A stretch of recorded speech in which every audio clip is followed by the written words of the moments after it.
Сайн байцгаана уу? Анагаах ухаан 6 дугаар курсын Дельта багаас мэдчилж байна. Өнөөдөр та бүхэндээ чихрийн шижин болон инсулины дүжирлийн талаар товч ойлголт өгнө. За бидний амны өндөгөр орж ирсэн хоол тэжээлийн бодис маань улаан олгоор дамжин хотоодны хүчлэр бутлагдж задарснаар цаашаа нарийн гидсний ханаар шимэгдэх процесс явагддаг. За ингээд нарийн гидсний ханаар шимэгдснээрээ болохоор глюкоз маань цусны урсгал дотор орж ирдэг.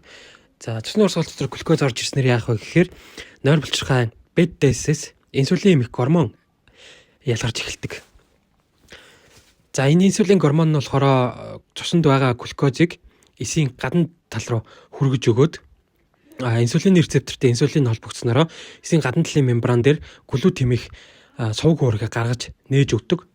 За ингээд глют хэмээх уург нэгдснээр глюкоз маань эс рүү чөлөөтэй нэвтрэх боломжийг олгодог байна. За гэтэл чихрийн шижин өвчний үед ялангуяа инсулины дүжрэлтэй хүмүүсийн үед болохоор цуснд хоолтын байдлаас үүдээ цуснд глюкозын хэмжээ ихснээс инсулины ялгаралт нэмэгдээд эхэлдэг.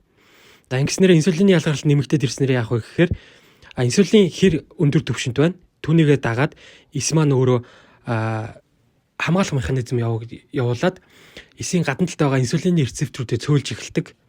За ингэснээр инсулинаар тээвэрлэгдэж ирсэн глюкозууд маань эс дотогшоо орно. Харин үлдсэн глюкозууд маань болохоор цусны урсгал дотор үлддэг. За ингээд цусны урсгал дотор үлдсэн глюкозууд маань яах вэ гэхээр тосны хүчлэлтэй ямар ч рецепторын шаардлагагүйгээр холбогддог. За ингээд эс дотор глюкозын дутагдалд орсноороо болохоор эс маань АТП-гийн үйл ажиллагаа доголдоод үлсгэлэн дохиог илэг рүү нэлэгжүүлдэг. За ингэснээр илэг маань ямар үйл ажиллагаа хийх вэ гэхээр глюкогийн хэлбэрт хадгалсан глюкозуудаа цусны урсгал руу хайж өгдөг.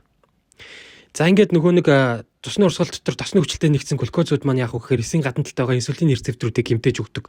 За үйл ажиллагааг доголдуулж өгдөг.